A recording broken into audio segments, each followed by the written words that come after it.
Hello বন্ধুরা, চলো তোমাদের আজকের আমি একটা নিরামিষ সবজি রান্না দেখাচ্ছি। এখন আমি এরকমই রান্না করে খাচ্ছি, তাই তোমাদের সঙ্গে সেটা শেয়ার করছি।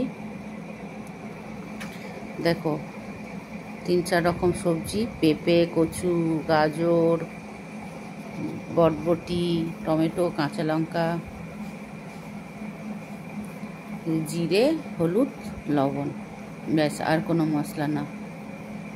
একটু জল বেশি করে দিয়েছি যাতে একটু ভালো করে সিদ্ধ হয়।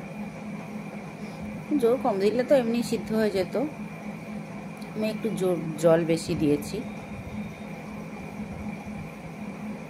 একটু ঝোল ঝোল রাখবো ভেবেছিলাম, কিন্তু কচুটা দেখো একদম শুকিয়ে গেছে।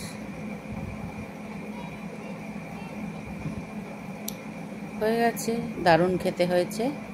টাটা।